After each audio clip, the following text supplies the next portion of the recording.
The dust has now settled on Arsenal's 4-1 loss at the Etihad last Wednesday, and as Arsenal fans lick their wounds and look forward to the game against Chelsea tomorrow, there's a palpable sense of what could have been, as pundits and punters alike prepare for City's inevitable charge to their 5th title in 6 years. Are we the Farmers League?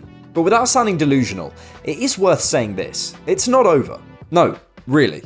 Between the game against Fulham yesterday and the final game of the Premier League season on the 28th of May away at Brentford, Man City will have played 9 games, 5 away, 4 at home, in 28 days. That works out as a game every 3.1 days, or 3.11 recurring, if we're being pedantic. That is a lot of football into tired end-of-season legs, who've been competing on nearly all fronts. Arsenal, on the other hand, play 5 games in 26 days, a game every 5.2 days, not recurring. 1 or 2 more bad results for City, and who knows. But the feeling, of course, is that doesn't matter.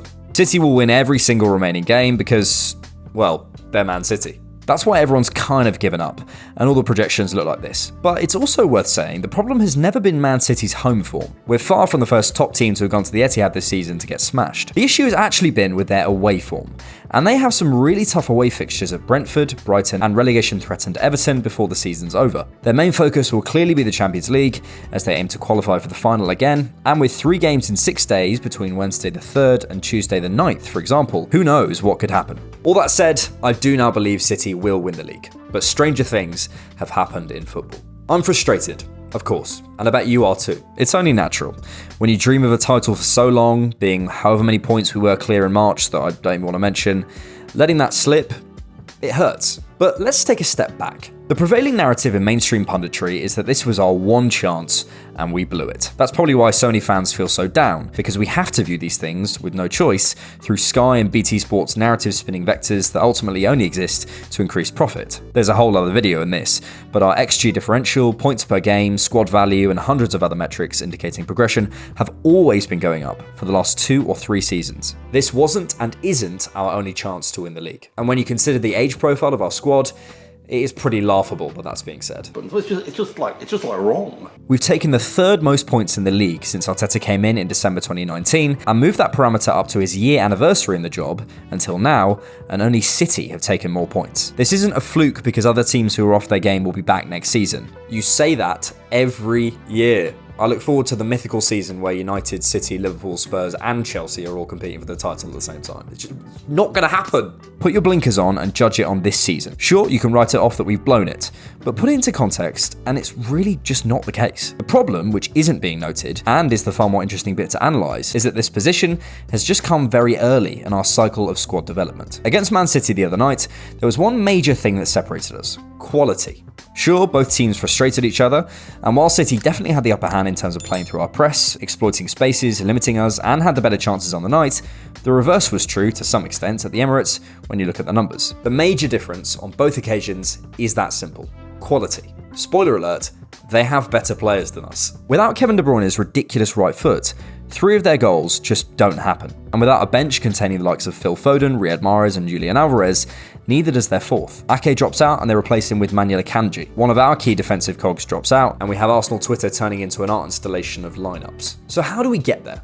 How do we get to the depth and quality that they have? The first thing we need is time.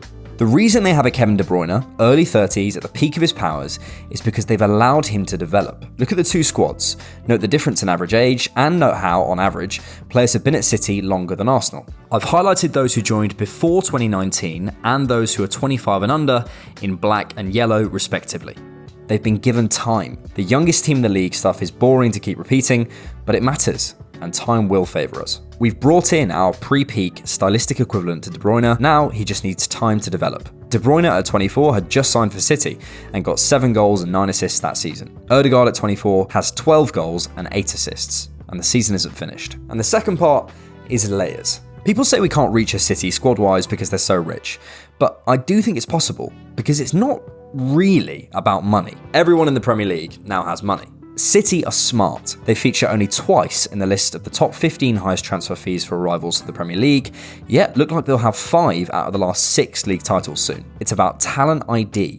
understanding what is required of each position on the pitch with utmost specificity and combining that with elite mental profiles. Arteta's record in the market is terrific and definitely rivals Pep, albeit with a smaller sample size. Give him time to add layers, give him a Champions League budget, and we'll get to a place where our football rarely drops below a certain level because we'll have the personnel to carry out Arteta's elite game model. Arteta has only had 2 seasons where he's been able to offer guaranteed European football. And look at our squad. On that, if you'd like to know what I think we should be doing in terms of ingoings and outgoings this summer, you can check out the bonus content to this video on Patreon or by becoming a channel member by clicking join below to get that and loads of other benefits, all for just £3 a month. Here's a fun stat to have you lying awake at night. Our first choice 11, as shown, have not dropped points together so far this season. That's right, playing this team, we have not dropped points. When we have dropped points, Saliba, Partey, Jesus, or Zinchenko, or more than one of them at the same time, have been out. So that's fun. But seriously, what does that tell us? Well, it tells me that our dominance and our play is top class, but very fragile. We only have 12 or 13 players that are capable of playing the football that Arteta wants. In my opinion, only Tomiyasu can realistically fill into the same level in our backline as Saliba or White, and I'd say Trossard doesn't mean our level drops at false 9 or on our left, but even that's debatable. Everybody else, we have to adapt a bit. Once our Rob Holdings turn to Fresnedas, our Nketiahs turn to Vlahovic's, we can compete with City. And I have no doubt that Arteta will be looking to that progressive overload this summer. It may feel like we never achieve our objectives under Arteta. We missed out on Europe in 2021, missed out on top 4 last season, and now look likely to miss out on the title. But listen to that again. The objectives are changing. Because we're getting better. If we came 3rd, we might see that as smashing our top 4 objective from the beginning of the season, but our Overton window has shifted, so it feels like a failure. Realistically, we actually just overachieved so much that our summer objectives changed. Final thing, amidst the furore on Wednesday night, it was lost on many that we qualified for the Champions League. It's important for many reasons, but I imagine discussions with new players just got a whole lot easier. Declan, Arsenal or Chelsea? It may feel it, but it's not over. And regardless, give us time and we could soon be turning those nights against City into classics. And as Arteta says, we're not here to make up the numbers.